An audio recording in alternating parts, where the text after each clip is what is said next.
男人突然惊恐地发现天花板竟被腐蚀出了一个大洞，他赶紧跑出去找邻居帮忙，却不料邻居身体也被腐蚀了一半。男人杰斯害怕极了，惊慌失措地跑到外面，却没想到更加惊恐的一幕出现了。只见整个世界都在被腐蚀，而且上下颠倒，看上去十分诡异。而街上的人们也没一个是完整的，但他们却没有任何惊慌。就在杰斯持续懵逼时，不远处一只怪物突然朝他袭来。杰斯以为自己死定了，却没想到下一秒，几个浑身武装的人就将杰斯救下。他们将怪物炸散，然后拉着杰斯就跑。而刚刚被炸散的怪物却没有死，竟开始慢慢愈合，再次朝他们追去。几人逃到前方，这里已经没路了。杰斯想退，可救他的人却一把将他推下。紧接着，杰斯竟直接来到了唐人街。几人继续逃命，不一会儿竟又来到了水城威尼斯。眼见怪物还在穷追不舍，几人从一处断桥纵身一跃，没想到这次竟直接跳到了一处颠倒过来的楼顶上。而这时怪物也跳了，但几人前方却没有路。危急时刻，队伍中一人拿出超级炸弹，用自己的牺牲这才改变。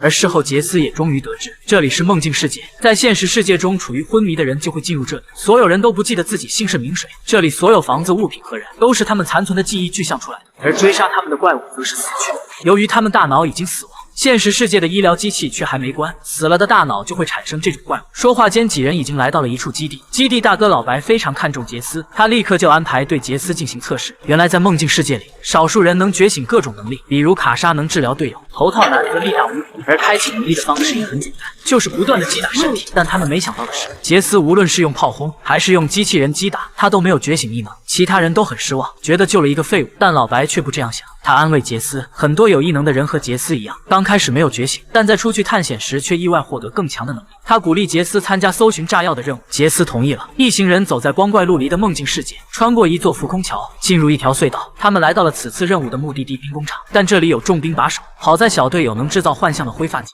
特别能打的头套男和擅长治疗的卡莎，一行人这才有惊无险地干掉了所有守卫，成功进入兵工厂。在这里，他们看见了一艘停在海中的核潜艇，而上面的鱼雷正是他们此次的目标，里面的炸药够他们用1个月了。一行人赶紧爬上潜艇拆卸鱼雷，可就在他们即将成功之时，却惊恐地发现不远处几只怪物正朝他们冲来。头套男当即要大家先逃，拆鱼雷的人慌了，直接导致鱼雷滑落，眼看就要炸死所有人。千钧一发之际，杰斯突然紧闭双眼，瞬间鱼雷下方一条滑轨出现，在众人震惊的目光中，鱼雷安全到达。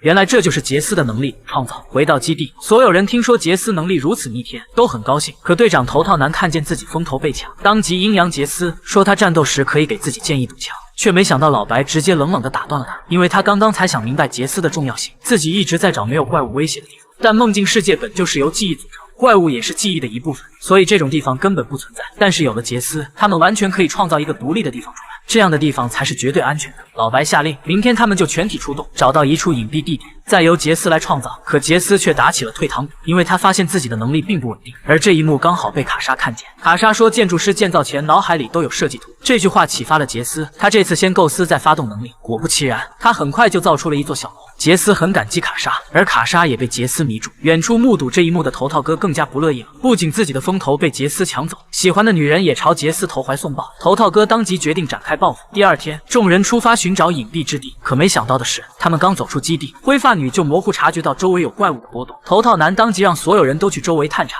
再决定往哪个方向逃生，而这正是他的阴谋。果不其然，杰斯刚在探查时找到安全路线，身后就有一个怪物朝他袭来，但他却没有死。原来老白早看出了头套哥不对劲，暗中派人在保护他。杰斯被救回了众人身边，而头套哥这时索性也不装了，怪物正是他用追踪器引过来的，而他的身体也开始慢慢变成怪物。原来在昨天的战斗中，他被怪物抓伤了，现在正在向怪物转变。而这时，更多怪物冲了过来，开始袭击人类，瞬间人类就只剩下了杰斯几人。杰斯准备拼死突围，却不料这时经烈突生。杰斯发现眼前的梦境世界开始出现裂痕，一阵白光过后，杰斯竟然在一个地下室醒了过来，而他梦境世界里的队友也全部躺在一旁。正在杰斯懵逼时，身旁传来了一个熟悉的声音，竟然是现实的老白。但老白对这一切并不惊慌，完全不像刚醒来的样子。也是在这时，杰斯恢复了所有记忆。原来他是一个落魄设计师，但由于设计太超前，所以没有一家公司愿意请他。就在杰斯最困难时，地产商老白给他寄过去了名片，说自己要采用杰斯的设计。可当杰斯抵达后，才发现老白骗了他。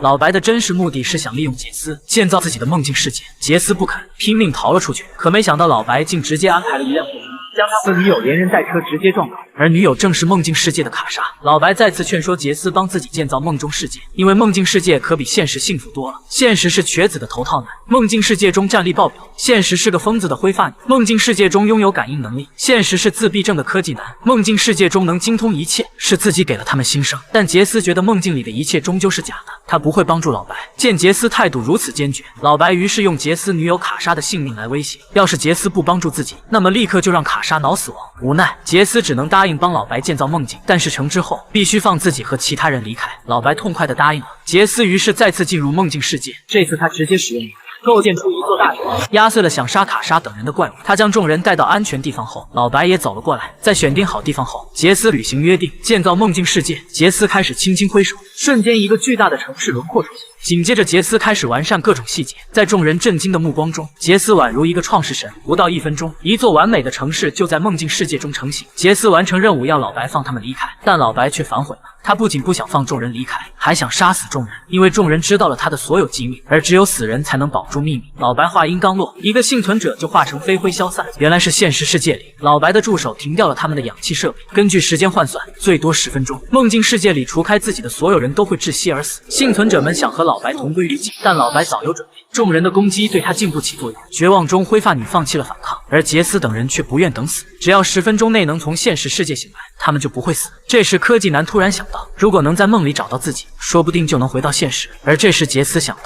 自己刚来到幸存者基地时，就因为做梦房间里出现了一个教堂，而教堂地下室就是老白让他们进行梦境实验的地方。三人立刻行动，想返回基地，可却发现这里被一只怪物占据。但这难不倒杰斯，杰斯直接启动基地的机器人，他们则趁机进入了房间里的教堂，但杰斯没想到的是，教堂内部的空间已经完全混乱。短短一会儿时间，他们看见了森林、海洋和沙漠，最后来到了一座城市。科技男提醒杰斯回忆他身体所在房间的细节，杰斯瞬间意识到自己曾在地下室的房间墙上看见了一幅埃及神殿图。他赶紧带着2人来到这里，但没想到的是，科技男却突然化成了飞灰，同时也意味着杰斯和女友所剩时间也不多了。而更糟糕的是，这时老白走了出来，杰斯建造一堵墙壁，却被老白一拳打碎。老白直接掐住了杰斯脖子，就要杀死他，却不料下一秒，老白直接被人捅了一刀，随即他直接变成飞灰。紧接着，一个怪物显露出了身形，而怪物竟是头套男。原来头套男在最后变成怪物前幡然醒悟，放下了和杰斯的恩怨，还保留了自己的意识。杰斯和卡莎走向出口，在现实世界中成功醒来，